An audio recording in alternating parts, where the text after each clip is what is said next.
I say at 11:43 a.m. It's still technically morning, actually.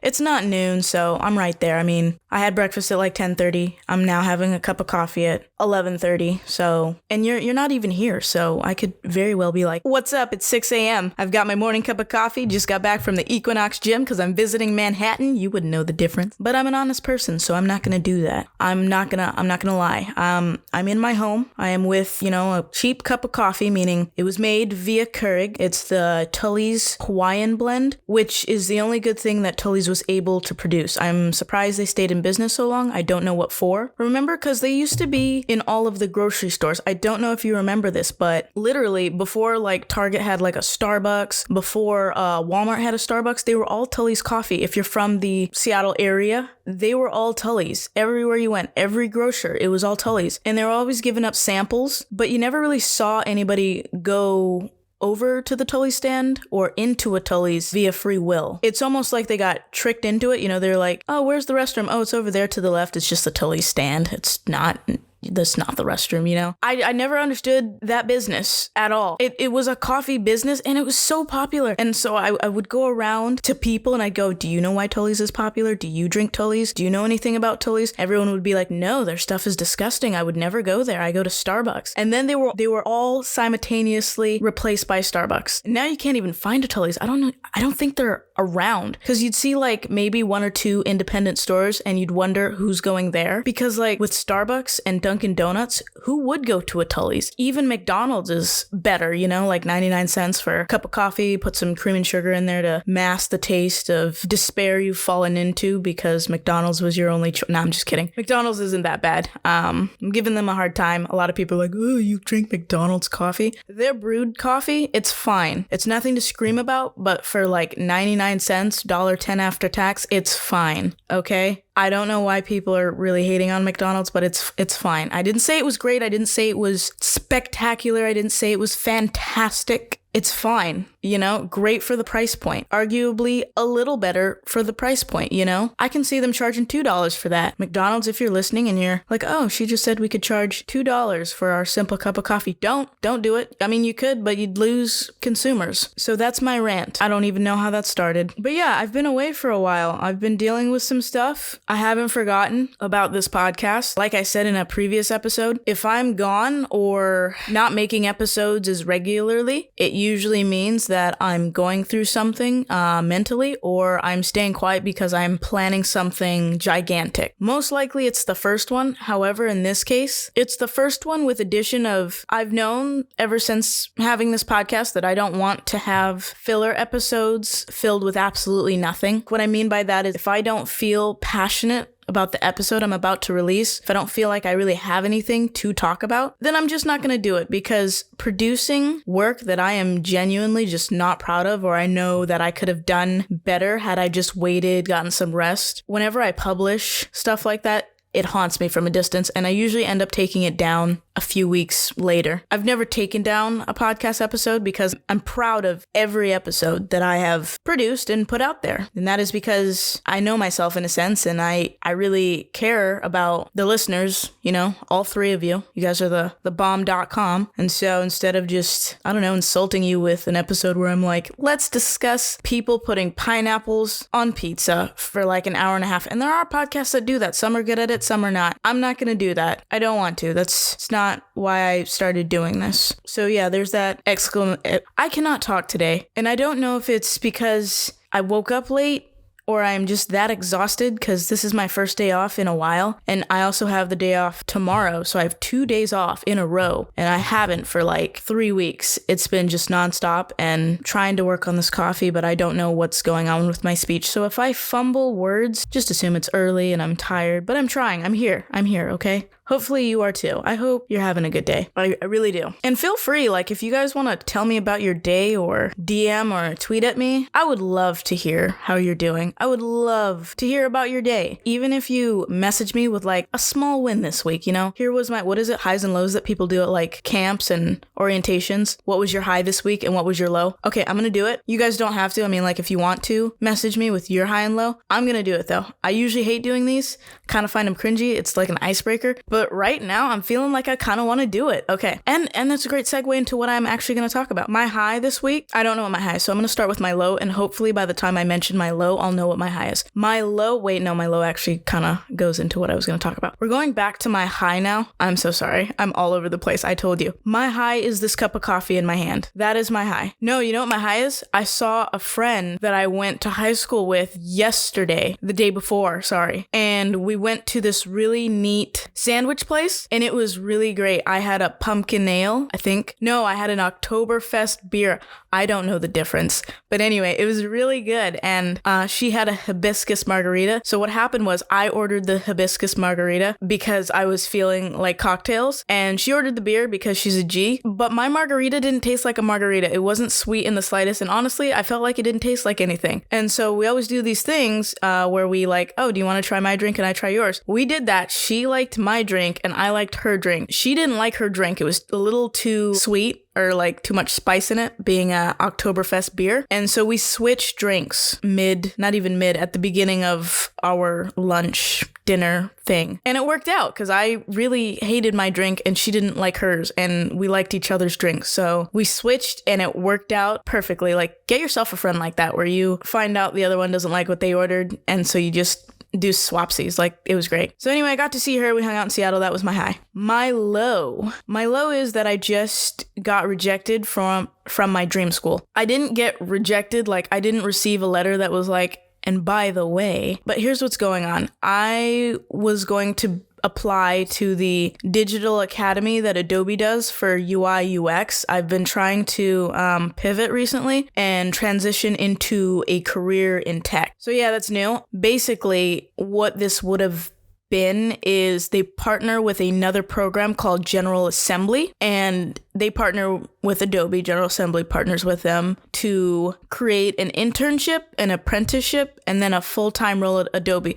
So it starts off in March, the internship, and it goes for about 2 or 3 months. And they give you a living stipend of like $1,400 to $2,000, depending on your city and state and what the median is in that area. So, they help you with your living costs because it's a full-time gig, which is really nice. So I thought that was pretty cool. And then after your internship, it turns into an apprenticeship, which you do have to be at the Adobe campus to do. And so what they do, or maybe it's the General Assembly campus, it's the Adobe one. But what they do is they also have a relocation budget for you. So if you're not nearby, they will pay for your move so that you can be closer to the building, so that you can take the apprenticeship seriously. And if you impress in the apprenticeship, then they basically just move you into a full-time role at Adobe as a UI UX position in tech. So let me explain what UI UX is, because people always ask me. So UI UX stands for user interface and user experience. So UI, user interface, UX, user experience. And they're basically what I like to call digital architects, but they're going to be in the wheelhouse of, like, think of software engineers. This would be their neighbor. Every time you get like a 4-digit code on your phone, have you ever received that, where it's like you need to input these four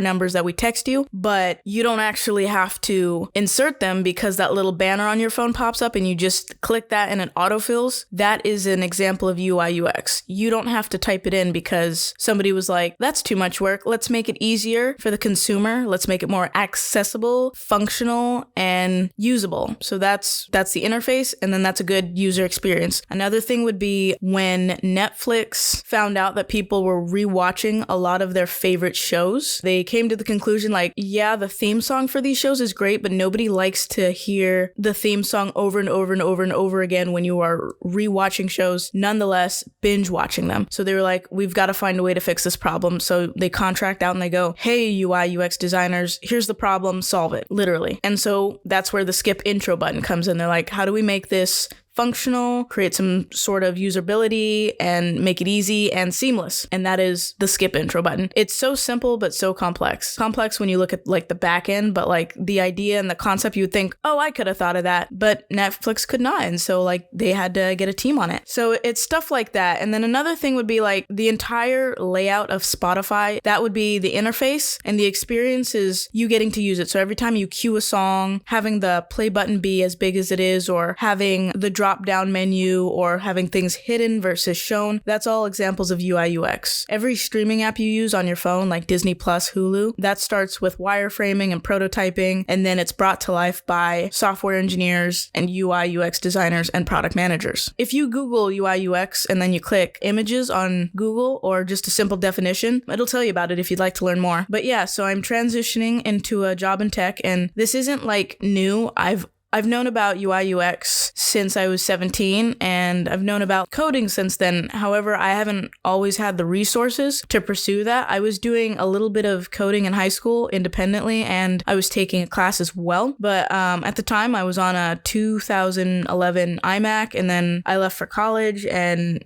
got a 2011 MacBook Pro secondhand, but it was also the same year that Apple was like, okay, all 2011, all 2012 MacBooks or anything that we have with that year, that model is now obsolete. Had I not downloaded Adobe immediately, I wouldn't have been allowed to download the Adobe Suite. I wasn't allowed to download things like Logic, which is for music. If you make beats or you need an audio interface, that's what Logic is. It just competes with Adobe's Audition. Audition is what I use. It's what I'm using to record this podcast episode. And I've used it in large part because they have templates for things, so I don't really have to get into the nitty gritty. But I just wasn't allowed to do things because every time you try to download an app on an older Apple device, it'll go, sorry, it requires 10 point this iOS operating system. And so I just kind of dropped it, but I recently was able to purchase the 2020 M1 MacBook Pro, and that's Apple's flagship computer. I was able to come into it, miraculously, so I'm pretty proud of that. And now I'm allowed all these apps and all of the learning accessibility. But then I also knew, like, when I made that decision, I'm going to need a computer that will allow me to participate in classes and certificates and forums and stuff like that. And I just knew that my older MacBook wasn't going to do it, so I got this one even before I knew about the Adobe Digital Academy. So yeah, anyway, going back to the Adobe thing, I'm not as mad as I normally would be about it. I woke up first thing and opened my laptop. I was like, okay, I need to fill this out. I've been meaning to for the past 3 days. I mean, it's not even like I put it off for 2 weeks or a month. Like, I was just like, I just need to catch some sleep.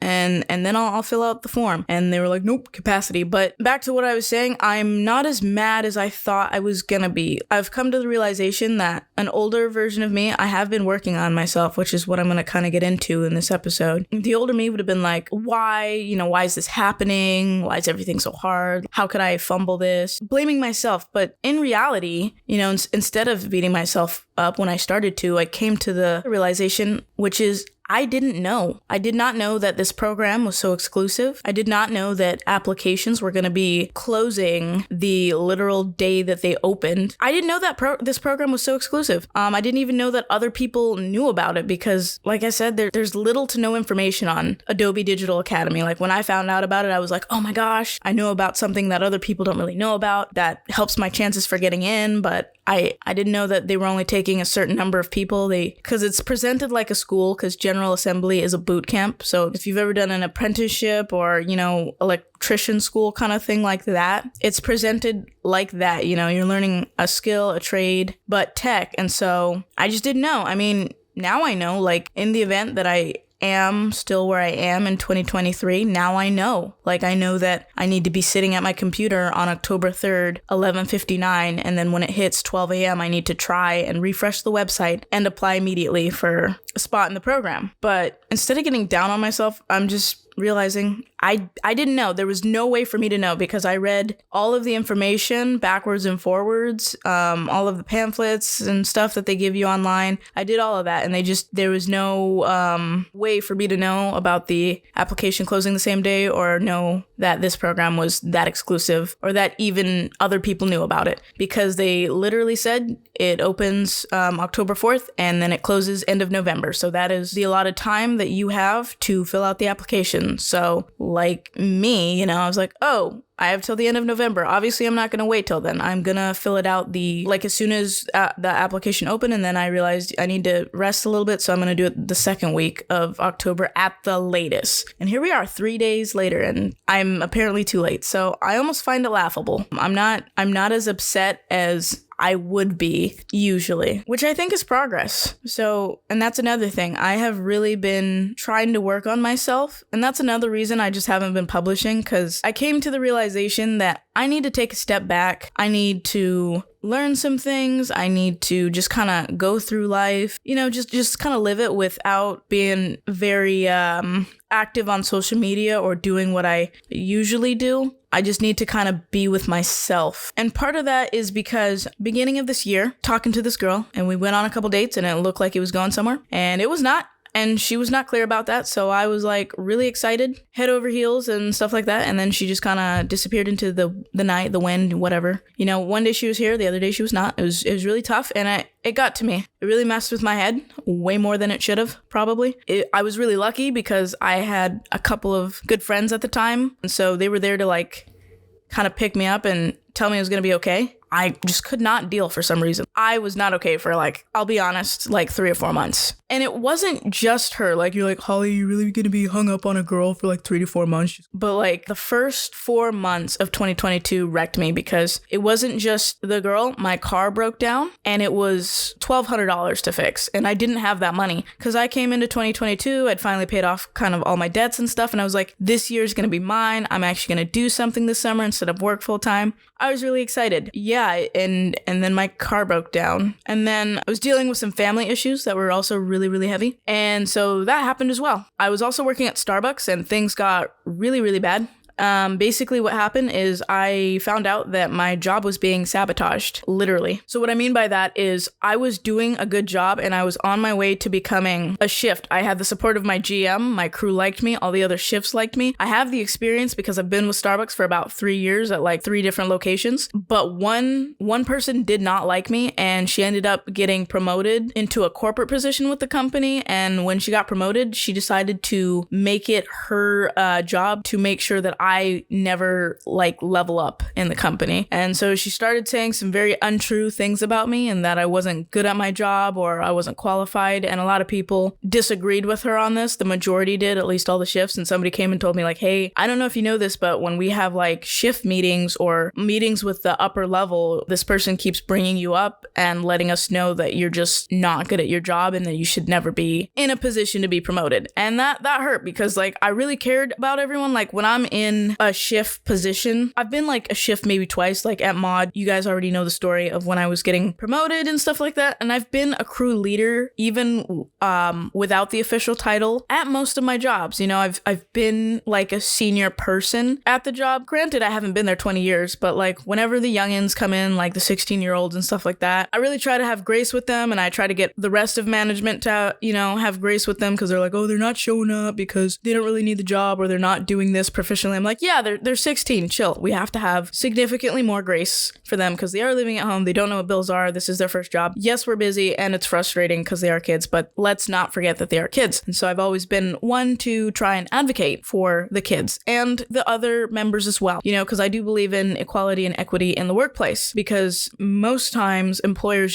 they do not care about their employees. I know they say they do, but that's just not the case. It's not. And we saw that in the pandemic. We saw that in COVID. I was an essential worker and I will never do that again, be an essential worker. So yeah, if it sounds like I'm getting choked up, it's because I drank coffee before water, so I'm a little dehydrated. My throat is getting dry. And I am getting a little bit choked up, but it's the dehydration plus me being emotional right now. That's making my voice sound a little shaky, maybe a little raspy. So that's where that's coming from. But anyway, moving on. I was putting in a lot of effort at Starbucks and I was okay, I want to try and care. I want to try and advocate for people. I love people, I love the floor. People respect me. We do a good job. I try not to call out, give them my all. And then I find out that this person is quite literally trying to make sure that I never advance for real petty reason. And this girl and me, we didn't like each other. We'd say hi to each other, but it was very passive aggressive. It was frenemies, but we weren't even the friend part, It was just, we were cordial to each other in passing, but we hated each other. We just did. But we never I never got to a shift and then tried to right hook her, It was very much oh, hi, good morning, so-and-so. And she'd be oh, hi,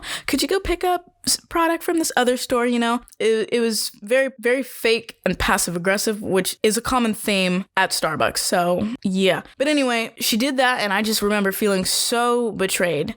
I've got somebody standing over my shoulder who's telling me, I'm not good enough and stuff like that. The floor got to be really toxic. A bunch of people left. There was a change in management. Things got really, really bad. And I was just not doing okay. I was literally crying in my car before work and then crying in my car after work, like to and from home, you know, like the drive there. I'd start off fine and then I'd just be bawling at the light where you're supposed to like turn to get to the Starbucks parking lot. And then I'd be driving home and I was not okay. So it was that assortment of things going on that attributed to my just not being so available on platforms, you know? I wish I should have stayed creative, and I talk about this in the YouTube video that I just released because I got my first medium format film camera, so if you want to hear that monologue. But basically, I took a break from being creative because I wanted to keep my head down, and I wanted to pay my bills, get my car paid off as soon as possible, and have some money to spend during the summer, and then that didn't happen. And I just basically ended up inadvertently making myself super depressed because I didn't have the outlet that usually allows me to recover or figure myself out, which is creativity. And although I wish I hadn't stopped creating, I'm a little bit now glad that I did because I just had to kind of face my feelings head on and find a way to be okay with me. You know, instead of having creativity fix it this time, this is the first time I've had to fix it. And that's interesting. So let's talk a little bit about that. The first thing that I've done, and I wanted to do it because I figured before I can love anybody else, like jump into a relationship, I really have to learn to love me first. And I know that sounds super, super cliche. Every time I hear people say that, I'm like, you good? Like, you can be in a relationship and work on yourself. No, you can't. Sometimes you just got to take a step back, bro, and learn to love yourself. And how you do that is however you do that. But here's how I did it. Basically, I started a skincare routine. I know that's really simple and again, a little bit cliche, but I did my research and I was like, I'm gonna start doing skincare because I have pretty fair skin, I'm not gonna lie. And I attribute to that, like people are like, what do you do to get your skin so clear? Washcloth in the shower. Get a wash. If you don't own a washcloth, get one. And I know some people are like, oh, well, I have body wash and a loofah. Loofahs can grow bacteria. Look it up. Doctors were talking about this in recent years, but loofahs collect dirt. So you either need to be replacing that every couple months or maybe switch to another washing device. But I grew up using a washcloth, so I've always used one. But that's just me. Not everybody has a washcloth, but I use that on my face and that is how I keep it clear. My face wasn't as clear as a teen, but I knew that that was temporary. And then walking into my 20s, it just everything just kind of balances out. And so I didn't take it too hard when I was a teen and didn't have the best skin because I was like, this is temporary, like this will level out in my 20s, and it did so. But instead of just using a washcloth, I now have a skincare routine. I did my research and I looked into CeraVe skincare products. So I have the facial cleanser, which is the green bottle, and then I have the moisturizer, which is the blue bottle, and then I also bought their sunscreen, but I bought the wrong one. So the sunscreen I bought has what's called a white cast. So if you're a person of color and you put that on, it looks kind of like you almost glow in the dark. Like it's very pasty. It's like if you took beach sand and just started rubbing it against your face. And I didn't know that if you're black, you need to put that in the search when looking for sunscreen because sunscreen is not made for you. So yeah, there are special sunscreens. I don't know what it's called, but it's kind of a fairly expensive sunscreen and it's made specifically for dark skin. It doesn't have a white cast and it's meant to compete with the CeraVe one. It's got a lot of great reviews. I just can't use the CeraVe one because of the white cast. I didn't know that, but like it was fun to learn that. It wasn't fun to spend that much money on the sunscreen to begin with, only to find out that I needed to pay even more money to go get the correct one. But I think I'm just going to gift the one that I have and then I'll get the one that I need. But I learned something. I made a mistake and I'm like, oh, I didn't know that. And if somebody were to start skincare tomorrow and they had dark skin, I could like relay that piece of information now. I'm not mad about it because it was like fun to learn kind of. It was an expensive lesson, but one that I laughed about. But anyway, I started a skincare routine because I thought that it would motivate me, kind of give me a little bit more self-confidence and give me, a reason to look forward to waking up in the morning, if that makes sense. In addition to that, I've also come to the recent discovery that I have to allow myself wins. So the routine was established because I'm trying to build habits. My plan was to build good habit, no matter how big or small, because right now I'm kind of under the impression that good habits make good people, or at least I'm hoping so. Basically testing that theory in real time, and that's why I started the skincare routine. Another thing that I've done is I've cut out fast food for the most part, so that means that I don't really go to places like Wendy's or Burger King as much. I grew up a fast food kid, so if you know, you know. But basically, I'm either eating that maybe every once in a while, maybe if it's an emergency and I forgot to pack a lunch at work, but I want to only be eating fast food if I'm like out with a friend or something or an excursion of some sort, but I'm trying not to go solo to a fast food place when I could really just make food at home or figure something else out. And I've stayed true to this pretty well. I actually think I've done a pretty okay job at cutting out fast food for the most part. That's part of my self-improvement other than the skincare. And that helps with skincare too, because when you're not consuming as much grease, then it really helps your pores. Another thing that I've started doing, I didn't start doing this. I always start and stop, but I started flossing again because that's just good for you. And dental care, dental hygiene is it's really important. For me, what the problem is there is I get really into it and then I get a cavity and then I get really discouraged and then I stop for like a year. So I'll do like a consistent year of flossing, and brushing my teeth 3 times a day versus like once or twice. And then I'll get a cavity and I'm like, nope, I quit. I'm done. It didn't work.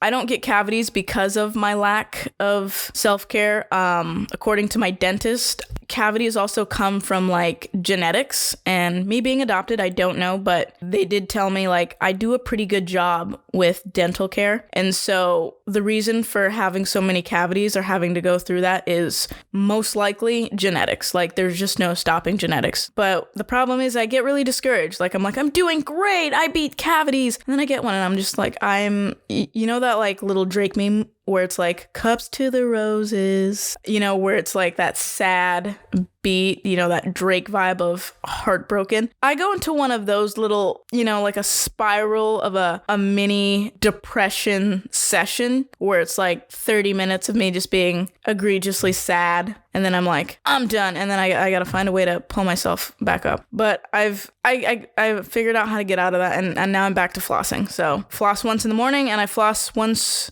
before bed. If you're going to get started with flossing, here's the only thing I'm going to say. First time you do it, your gums will probably bleed and it'll be that painful feeling throughout the day. So do not start flossing in the morning. Like if you have to go about your day, it's going to be painful. You're going to be paying attention to your gums. Everything you do, say, eat is just going to be uncomfortable. So what you want to do is if you're going to start flossing regularly, when you first go to do it before bed. So for like the first 3 days, only do it before bed until your gums get used to it. Then start doing it in the morning. If you start it in the morning, it's going to be the worst experience that you ever have. Just trust me on that. So that is some of the things that I've been doing for self-improvement in an attempt to better myself and be okay with myself and learn to love myself. Going back to when I said that I've come to the discovery where I need to allow myself wins. I have to let myself be happy and not sweat the small stuff. For example, I used to get really down on myself for ordering Uber Eats from time to time just for fun, just because I wanna. Every Gen Z millennial is going through this right now where it's going to be $20 to $30 in total for Uber Eats, DoorDash, whatever it is, for your $10 meal, your $10 to $15 meal, because that delivery fee just hits. And, I know I used to deliver for DoorDash, but I don't DoorDash stuff. I use Uber Eats because I can't stand DoorDash after having worked for them. And I've also just realized by being in the field and placing orders, Uber Eats orders that get placed actually get picked up. Whereas if you don't tip enough for DoorDash, your order just gets passed around from Dasher to Dasher. So if you actually want your food picked up in like the 35 to 45 minute window that they promise, Uber Eats actually delivers on that. It's very rare for them to miss their deadline that they promised you. So little life hack there. But my problem is I'll order from Uber Eats one afternoon when I don't want to cook and I want to get something from my favorite restaurant, but I don't really want to drive there. And so I have it delivered and then boom, $30 is gone. And you're like, oh my gosh, I shouldn't have spent $30 on Uber Eats. And that money could have gone towards gas. That money could have gone towards paying credit card bills. That money could have gone towards rent. And then you go into this existential crisis of like, this Uber Eats thing that I just ordered, that $35 that I just spent is what's going to end me. And I've just come to the realization, like, let yourself have little things, That is a lot of money to be spending. If you're not spending it, every day, every week, you're good, dude. If you're just doing it once in a while, it's okay. Kind of take yourself out of that moment. Be like, this isn't something that I do often, but right now in the moment, this is what brings me joy. Like, this is going to make me happy and I really want it. Just kind of allow yourself to have it. And it won't be easy in the beginning. You will be sweating quite aggressively, maybe crying a little bit because you spent too much money, but just practice, it takes practice. For me, how I got over this was I was sitting in bed and I was like, I really want Wingstop. But then you go through that like taking 2 hours to decide if you're going to spend the $30 to $35, you know, because you're like, oh, I shouldn't. So you have like 2 hours of trying to convince yourself not to, but then fighting the other side of you that's like, but I really, really want this. And I actually do have that exact amount in my checkings account right now. So I could just spend it. I could just put it on a credit, you know? And so what I did to get over this was I realized when I'm 96 and looking back at my life, I just can't see myself going, yep, that $35 order from Wingstop is what did me in. That's the reason I wasn't successful. You know, acting like ordering from Uber Eats is going to be the sole reason that I end up in a ditch somewhere with no money and no hope. That's not the case, you know? I feel like we beat ourselves up a little too much for really simple things, but every time I'm about to place an order on, you know, Uber Eats, I'm like, 96-year-old me is probably not going to remember this, you know? It's like, ooh, yeah, that order from Blazing Onion, you know, those sweet potato fries, that's what did me in. That's where, you know, I ordered them, and then next week, or like not even next week, 30 years from now, I had to file for bankruptcy. And I can guarantee you it's because of those sweet potato fries that I ordered back in 22. You know, 30 years from now, it's going to be 2055. So I'll be 55. I just can't see myself looking back on my life and going, that's the problem. That was the cog in the machine. That's why my life is going wrong. So I ordered Wingstop that one time. It's just not going to happen. So why sweat it? You know, like, I deserve this. I worked hard all week. I don't do this very often. I have the money. I have a little extra money. I'm going to do it, and I'm going to feel okay. Because I feel like what happens is you order it and then you feel guilty the entire time you're eating it, and then you feel even more guilty after you finished it. Now I feel fine. And I encourage you to find that medium in your life. I hope that made sense, because that was a little bit of a train wreck there. Let yourself have small wins. I'll be going through life, and when it gets really busy and I'm focused on work and I'm not seeing people and I'm just isolated and I'm feeling mentally drained and like there's nothing to look forward to in my life, I always think to myself, I need a win. I need a W. And I go find one, and it resets the timeline. It really does. So that's just another thing that I've been doing. In addition to that, I guess another example of this was in like a couple years back, I was like penny pinching like to the max, so much so that I wouldn't even buy like a $5 cup of coffee from like Starbucks. I only get the 12 ounce. I get like a tall coffee from Starbucks, and it comes up to like, can't remember, $4.68 or $5.39, depending on inflation, because their prices have been going up and down like a seesaw in this recession. But I would absolutely just hate on myself for getting a $5 cup of coffee when I was penny pinching. Yeah, I didn't have the money, and yeah, I was struggling, but in not letting myself have that small pinch of happiness, I really, really resented myself. I would go even as far to say I hated myself. I really did. There was nothing to look forward to in life. I was struggling. Yeah, I didn't have the money to buy a $5 cup of coffee in theory, but I realize now that like when I'm going through stuff like that, buying a $5 latte is not going to kill me. And it might even kind of help the situation. And budgeting is always a great thing to do in these situations. But instead of not allowing myself to have that and doing the thing where it's like you get paid and you're like, I'm not going to spend a dime. You can do that. But I find that when I do that, it turns into internalized hate and self-destruction in very, very bad ways. And it depends on the scenario and where I'm at and what I was doing that was so self-destructive. It just depends. It varies. But when I just, you know, have that $5 cup of coffee every once in a while, like maybe twice a month, it resets the timeline. And I'm like, oh, that was really nice. Like, life is kind of a bit of a shit show right now. Excuse my language. Sorry. But I have this latte that I really enjoy, and it's made to my liking. And it turns your world around a little bit. Like, this is nice. Like, everything else has gone to hell, but I have this tall, blonde breve latte with 3 pumps of vanilla and no foam. And that's what's up. Let yourself have a little bit, you know? Withholding from yourself only hurts yourself. That's what I've come to find. And that's not the case for everybody. Some people are real good at like not doing things and being fine. I am not. I have to have W's from time to time. But that's just another thing that I've learned recently. Another thing that I've been doing, I feel like I keep saying another thing, but whenever something horrendous happens, I have just started saying, well, that's just life at 22, you know? Like, when things go wrong or I find myself feeling overwhelmed with life, instead of becoming instantly upset and becoming my own biggest hater, I've been practicing taking a step back and saying to myself, that's just life at 22, or this is just life at 22. You wouldn't think that this works, but it does. It really helps. It makes it so I'm able to pull myself out of my current situation and realize that this obstacle is temporary. When my car breaks down, instead of crying for an hour and a half and then driving to Taco Bell to eat my feelings, and that has happened. I'm not ashamed to say it. Like, I've done that. That's happened. The amount of times I've cried over my car breaking down, too many. Instead of doing that, I just kind of go, man, that really sucks, but this is just life at 22. And that makes everything temporary, because at 23, what if I have a working car? What if somebody donates a car? What if hoverboards just take over? I don't know. You know, a lot can change in a year. I'm starting to realize. And that's been a part of my kind of chill approach to really difficult things that would have absolutely thrown me into an existential crisis. Another thing that I've really been exploring that I think I might be getting close to an answer, but I know that I'm nowhere close. I've been trying to answer the question, should you be alone in your 20s? Because I don't know if you guys have seen that TikTok trend where it's like, you need to be alone in your 20s. It's like Taylor Swift. She's doing that monologue from that one interview. I'm pretty sure it's her that said this, but she was like, I didn't really understand when people would say to me, you need to be alone in your 20s. And then it goes on and on and on about what was said to Taylor, and it's been turned into a sound. I don't know how to feel about that. I'm always like, oh, is that the wave now? Like, are we really supposed to be alone in our 20s, or are we supposed to be like partying it off and spending time with like a lot of friends? I really don't know. So I've been asking people left and right who are not 20, hey, should you be alone in your 20s? And I've gotten a couple answers. The guy that I work with,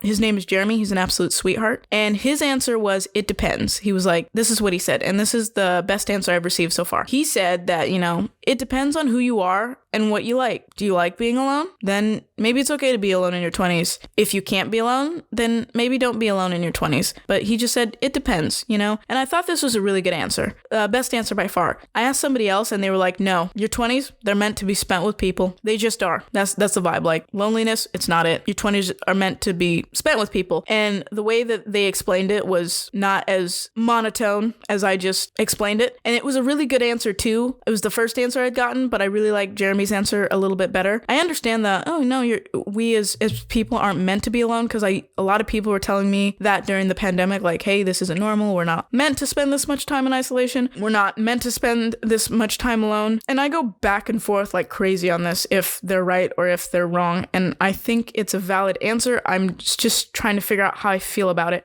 Because I've come to the realization that I actually really like isolation, not because of COVID and not that type of isolation. No one likes that type of isolation, I'm pretty sure. And if you do, great. It's not me, bro. But like, I enjoy spending a 10-hour day, writing, scripting, producing, and shooting a movie, or, you know, getting ready for a video that I'm about to come out, like related to film. It'll take me all day to do those, and I won't see anybody. I won't go anywhere. And that brings me absolute life. It's like life has been breathed. I don't know.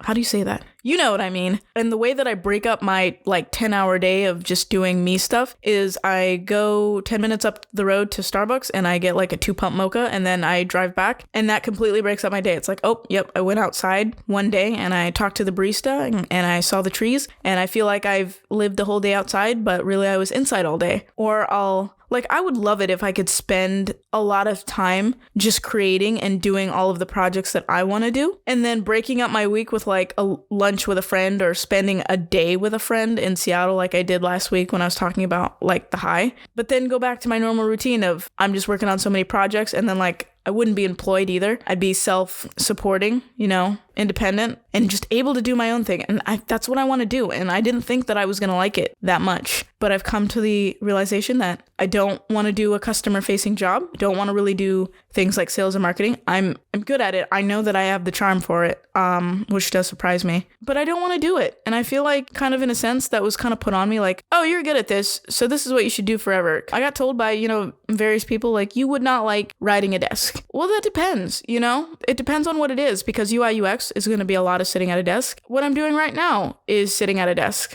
When I'll explain it like this. When I edited the episode with Max, it took me 36 hours to get that done. At the time, I was working at Mod Pizza full-time. I was in an internship, and I was at NU Northwest University full-time. So I had basically 3 full-time jobs. And so what I would do is I would switch from one screen and write a little bit of my English paper, then switch back, edit Max's episode. And then as deadlines were approaching, I'd finish the second paragraph due on Monday. I'd finish it and then go back to editing the episode. And then third paragraph due on Tuesday, I'd finish that, write a little bit. Instead of finishing the whole paper like I should have been doing, I was just doing it from deadline to deadline, like due date to due date. And then I'd work on Max's episode. So I didn't get to work on the episode, like editing, chopping it up, editing it the way that I wanted it to sound, doing all of the details and nitty gritty stuff. I didn't get to do that consecutively. I was just trying to pivot like in between like work, school, and the internship. But in total, that project took me 36 hours and it was the best 36 hours of my life. I look at that memory so fondly. There was one day where I was in my room for 12 hours just working on that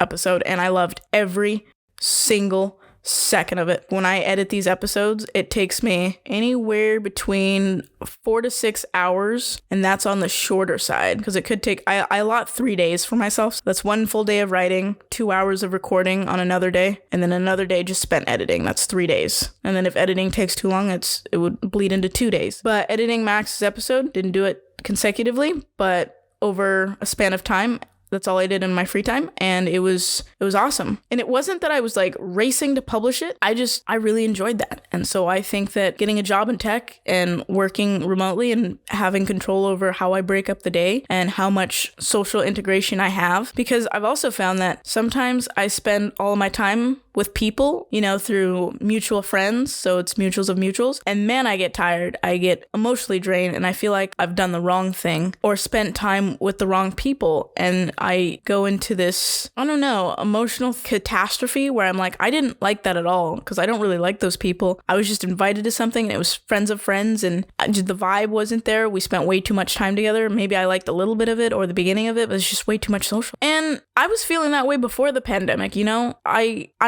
it's just something I'm learning about myself. I think I may be an introverted extrovert. So like an introvert at heart, but you wouldn't know that because of all the extrovertedness I give off. Like I have a lot of energy. That's why I'm in sales. I had the opportunity to do like the sales floor or Geek Squad. Geek Squad is like literally taking old computers and fixing them. And I know how to do that because I like modding MacBooks. At least I did when they allowed us to. I put new RAM in my older MacBook. I put a new solid state drive. Like I love doing that stuff, that basically what I like to call nerd stuff, but you're like isolated because you're just working on a device of some sort. And so I was either going to do that or I was sales, and they told me the only reason that you weren't pivoted into Geek Squad was because of your energy levels. You have a lot of energy and that's why you didn't get that other job. I'm still allowed to like train for it, but like that's why it wasn't my primary position. And that's fair. I understand that. That's why I think I'm an introverted extrovert. Or is it extroverted introvert? I don't know. But introvert at core who's just really great at social skills, if that makes sense. And so I'm coming to that realization that I don't really need to take on what people told me, like, oh, you're an extrovert or you're friendly, so you need to pick a job where you are constantly engulfed in people. And I do feed off people's energy in the sense that, like, every once in a while, I'll have a great conversation at work and I'll be setting up the client with all new, like, appliances and stuff like that. And we'll be talking for hours because when you're buying all of your home stuff from home theater to appliances to kitchenware and stuff like that, that takes about 3 to 4 hours because you're setting up like your installation, delivery, and then how you're going to pay for it and stuff like that. They spend quite a bit of time in our store. And sometimes when I do those, me and the customer really hit it off and we'll just talk through the entire thing. And so I'll be doing my job, but I'll be having a good time. And a couple of those a week really sets me up. And that's what I mean by breaking up the week, by being by myself, creating what I love to create, doing what I love to do, and then breaking it up by like collaborating with another creative or like meeting just a friend who maybe isn't in the creative space for lunch and then spending the rest of the afternoon with them. That's what I mean by breaking up my week. And maybe doing that 2 or 3 times a week, but not all of the time. And maybe that's why I didn't do so well in school. I've always liked independent learning, and I did it before the pandemic. So when I was in community college in Tri-Cities, when I was going to Columbia Basin, I did online school before it was like popular, before COVID made it like a staple in society. And I loved it. I liked it because I could, it gave me a little bit more freedom to work a job so that I could make money, but I like doing things on my own timeline. Whenever I'm in university and I have to be there for an in-person class, I absolutely hate it. I feel like my time is being wasted and I'm paying a very large sum of money to be babysat. And I don't like it. Frankly, in-person classes make me feel like I'm being disrespected. Not because I'm better than anybody else, not for that reason, but because I'm sometimes, like at community college especially, you're in a classroom with people who maybe don't want to be there, or the professor's just too tired and you can tell that they don't care, so your quality of education dips, or it doesn't quite feel like you're paying for what you thought you were paying for. And that's not the case in every event. I've had some in-person classes that I really like. There was this guy, his name was Mr. Montoya at CBC, and he taught English. Loved his class. He was a good teacher. He knew how to teach. You could ask him questions. He would help you. Great guy. So some in-persons I've liked. If I was going to take a pottery class, I know that has to be in person, and I would enjoy that because I like pottery. But for the most part, I really like independent learning. And what I've come to the realization is other people do not. And they always tell me, like, I like being in the classroom because I'm going to be asking the teacher 20 or 30 times, what the hell is going on? Because I'm lost, having that much access to a professor and being in a room with other people, because independent learning scares me, or I don't have the self-discipline. That's fair. You know that about yourself, and so you've acted accordingly, which is good. That's great. You don't have to do independent learning, but you also don't have to do in person if you don't want to. It's all about knowing what you like and who you are, especially when it comes to learning. Not everybody learns the same way, which is why I think state testing doesn't work, because we all learn a little differently. Some people are visual learners. Some people have to read every book on whatever it is we're learning about. And that's the same for the workplace. Like when you're training people, you got to know some people learn differently. So be prepared for that. And I like that people are assessing themselves more and more and figuring out how they learn and how they're going to best learn. And then they're just going about it that way. But anyway, that's just another realization that I've come to is I think I like isolation a lot more than I thought, because I don't really see it as isolation. I'm just kind of going about my time a little differently than the societal norm or what's been pushed on me by other folks who think I should be this or that or go do that. And I'm finally okay with it. I'm going to listen to myself and figure out who I am and where I'm supposed to be and what I want to do, as long as it, is more beneficial to me and my health. And that's pretty cool, So yeah, that's what's been the move. I really hope you enjoyed this episode. I did not want the rest of this year to go by without me putting out another EP. I have no idea if I'm going to do another one of these this year or if I'll see you in 2023. So if I see you in 2023, happy Thanksgiving, Merry Christmas, Happy Halloween, and Happy New Year. But if I see you next week, then that was a really awkward outro. But not really. I've missed this. I've missed you. I really hope you guys are doing well. Feel free to message me, tweet at me, DM me your highs and lows. To the 3 people that listen, y'all want anything from the gas station? I hope you guys have a lovely day, and I will see you next time. So, peace.